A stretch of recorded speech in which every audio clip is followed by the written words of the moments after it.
and this is Coffee with Hx2. And today on our show, I'll be speaking with Lidia Yuknavitch. She's the author of numerous extraordinary books, including The Smallbacks of Children, The Misfits, Manifesto, and The Chronology of Water. So thank you for coming on our show today. So great to see you, Lidia.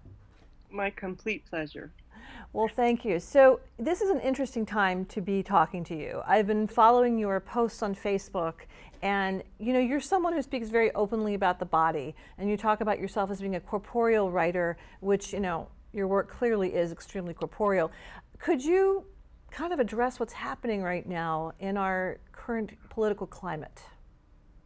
Well, that's a big question, but I think partly what's happening is that a huge group of people in our country are feeling literally traumatized. And a power shift is taking place that so many of us were hoping would never happen. But alongside this power shift that's taking place right in front of us, cracks and fissures are opening up through which the only choice can ever be continued, nonstop, endless resistance and resilience. And we're being called by our present tense to stand up in a way that we've been called in the history of this country forever, but it's happening now. And I think we're literally in a chaos and trauma zone. We really, really are. And the body is actually, is traumatized at this moment.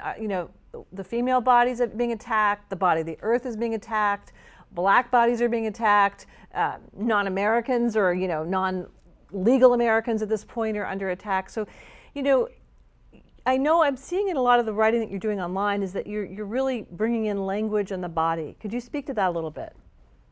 Well, I think we've, something we need to look in the mirror about is just how far we've traveled toward identities as consumers in a kind of passive sense. I mean, I know we've all done good hard work all our lives, but my gravitating back toward the body or insistence on reminding us that we are physical beings of matter and energy is that some of us are literally being attacked and disappeared and possibly injured or worse at the level of, human existence and bodies. And so the body of your neighbor, the body of the person across the street, the bodies coming through the airports. It seems a good time to remind each other that policies and power can never completely subsume who we are as, physical beings with agency, and ideologies cannot crush the human heart, even though that sounds smarmy. Yeah. And so, my insistence on the corporeal has to do with reminding us that we're not just consumers and we're not passive recipients of what's happening to us. The Chronology of Water, you really address the impact of abuse on a child's body, and you're very open about it. It really spoke to me. I actually grew up in Miami in part, and I have very vivid memories of being in swimming pools and being in heat. So I was very taken with that kind of that textual water metaphor. And could you address that willingness you have to speak so openly about the body and speak about the pain that you experienced in your body? Well, I was talking to my good friend Pam Houston, who I think and we found a place where our stories cross is that the personal abuse we experienced as children and girls has a relationship to a kind of social or cultural abuse that's happening to us at the level of power structures. And the place I learned that on my own body was literal abuse from my father. But the swimming pool was a place where I could go to escape what was being written on my body by a father code that was terrible. But what I've learned as an adult person has come from literature and history and reading books where power structures are described and given definitions in terms that I can understand, having come from a home where the father did the wrong thing. And so the father of the state or the father of the church or the the broad term patriarchy has a relationship to what we think of as much more private or personal stories. And we've hit a time where women and people of color and LGBT people are, screaming their stories out into culture to remind people that this is a political truth, that we live both at the level of our personal lives as well as the power structures around us. And what makes me willing to write about it so openly is the chance that even one person could hear their name or hear themselves written and maybe tell their story too. Well, thank you for that. Yeah, that kind of makes me. So now we are living in a time when that patriarchy is really so powerful and so large, and we know many people feel really traumatized by this. That's what I'm hearing from my friends, and you can see it in the media. Too. It's a very scary moment, and I feel like something, and I think this is partly what you're doing in your very public voice. You're acknowledging that. You're allowing a space for that acknowledgement of the trauma that we are experiencing right now. Well, I think some of us are being called to do a kind of cultural work that isn't just about, well, am I going to get this published or am I going to sell this book, but in kind of older cultural terms, storytelling and voicing from the edges or from the outside or from the underneath, voicing the stories of what's happening to our actual bodies. That's cultural work. It's a resistance narrative that can act against power and politics.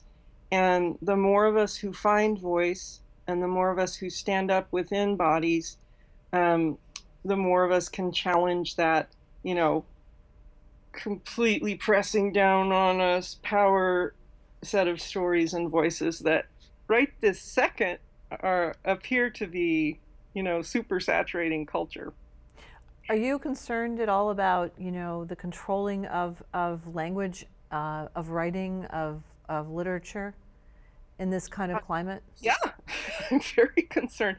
I mean, we're hearing the echo effect of older histories of fascism and totalitarianism, and some of us are old enough to remember what burning books means, and people across the world have lost their lives for trying to write literature or tell body stories or tell the truths about their communities.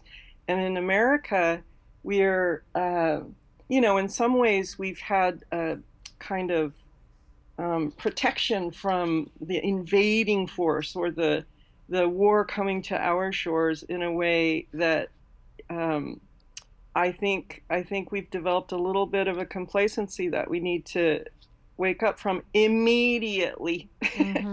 And remember that literature has always been around the world a form of resistance narrative. I'm sure you're familiar with The Handmaid's Tale. I mean, who Yes. isn't? So, I mean, so much of that talks is about language, right? And people are not reading. There's no printed word anywhere. Books are all burned. Yes. I mean, literature has given us the prophecy since forever of how it is that our heart stories and our culture stories come up against theology or governmental or power narratives. And so literature is one of the few places we can turn to during times of crisis where we can try to remember who we are and how to resist. And more than resist, we have to be resilient in our resistance. Right, right. And what are your thoughts about issues of choice right now in women's bodies? Well, it's a dark moment, isn't it? So I'm in my mid 50s, and so the 80s and 90s were probably the last time where it felt like our actual bodies were literally under attack from government, for example, and the state. And our bodies were most legislated over during those 2 decades. But I hear, it's back. This fight is starting all over again. The Women's March was both, I don't know anyone who went or viewed that who didn't come back to life watching it or participating in it. We're being called in this moment to stand up differently, but also in a way that has happened before. where we're being called on to actually have to prove that we're human and not objects of our culture. And so I'm feeling both completely depressed and angry and terrified, but at the same time, those concepts aren't foreign to me. Like legions of other children in the country, some of us were born up and through this same kind of violence. So, in some ways, we're the right kind of people to address what's happening in cultural terms now. Right, and no one's really spoken of this that I can think of, but the whole kind of sexual harassment education and new kind of legal policies that came into play in the 80s and on, those certainly, I wonder if those will be hit soon, because that was a language that didn't even exist, prior to the 80s, and now that's something that, that's concerning to me, especially, in the educational workplace. Sure. It was standard for women to be very vulnerable, young women. I think that, well, it doesn't take a genius to see that the aims of the people who at least perceive themselves to have power right now are clearly moving in the direction of repressing vulnerable groups, including women, LGBT people, and people of color, also immigrants of every kind, which is so idiotically, mind-bogglingly stupid in a country built from immigration and immigrants. But you can see the moves coming again. I know everybody knows this, but it's a good time to remind each other. This isn't new. We do know how to talk back to it. We do have a history we can turn to, but we also have to face the fact that we're going to have to reinvent ourselves. So what are you writing now? Well, the novel I have coming out in April, the Book of Joan, is a rewriting of the Joan of Arc story, and how timely. The antagonist. Oh, it's weirder than that. The antagonist is a billionaire celebrity who comes to have world power, dominates. Oh my God. Begins a world war, and the Joan I've written is a kind of eco warrior, and so it's a little weird to have a book coming out in light of current events that I wrote 2 years ago with those factors at play. Interesting. So I'm feeling kind of weird about that. So I guess I'll be out talking about this in both personal terms and social terms I'm for the sure next. I'm sure you will. Yeah, That's unbelievable. You have no idea. It's incredibly creepy. Unfortunately. Yeah. Would that it were not coming true, right? Yes. On the other hand, again, it's these are ideas and stories that we learned from Ursula Le Guin and Margaret Atwood and Doris Lessing and Octavia Butler, and the books I think of as touchstones for this story I wrote. Exactly. It's a good time to bring books back, isn't it? It's a good time to bring literature back into the new educational realm with our horrific, the vote that just passed today. It's a good time to remember classrooms are also sites of resistance where literature can still speak back to whatever they're telling us we are or how we should be. Could you just explain to us what that vote is? The Betsy DeVos vote, she's going to be our new education minion. And all of us who have worked in education, I mean, I've worked in education 30 years now. I'm sure you have too. It's a hard day. It's a hard day to accept that what it feels like is that the Republican Party has sold our children and our future to the highest bidder. And I don't mean to sound hyperbolic about that, but having spent my adult life in education, I have pretty strong feelings about it. Yeah, no, I do too, and I'm deeply concerned about that and the EPA, and just all of it. It's just unbelievable. I mean, it really feels like we're watching an anti-Earth, anti-education, anti-human race, a kind of xenophobic, homophobic, sexist regime, and I just, You know, I Yeah. know we have problems in our country. I just didn't think those sentences would be coming out of my mouth right now. It's pretty extraordinary. It's one of these films you watch that you think it's not, it's fiction, it's not going to happen, this sort of post-apocalyptic things. It's Well, a that's scary cool. time. It is a scary time, but the cool thing about literature is it's there. Yeah. Have seen these stories, and so literature is a place we can turn to for help. Yes. Yes. Well, there's a lot of, I think of Fifth Sacred Thing, and the form of resistance there is love. Yes. And Yeah. Pam Houston spoke about that today. That it's the place to fight is with love. I agree with that. I found lately I've been trying to talk about how we might redefine love in terms of our relationship to the planet and each other as a kind of sustainable energy. And Mm-hmm. I don't mean that to sound, kind of airy and weird. I actually believe that we have gone down a wrong narrative in terms of what we do with love. Mm. And I think feminists and women and people of color and LGBT people in particular are giving urgent voice right now to the need to redefine our understanding of relationships and this energy we have in us. It's literally an energy, not to sound too much like the movie The Fifth Element. Mm-hmm. We are made of matter and energy, and there's something else we could be doing with love right now. Right, and there's, Native Americans are, to me, it's just Yep. astounding. I spoke with Makasi Hornek today, who's, comes from a long line of activists, water protectors, and there was no anger in his voice. It really struck me. I mean, Indigenous people, in my mind, have a good reason to be angry, long before this administration or. Yes. Obviously, a history of violence, and yet he comes from such a place of love and care.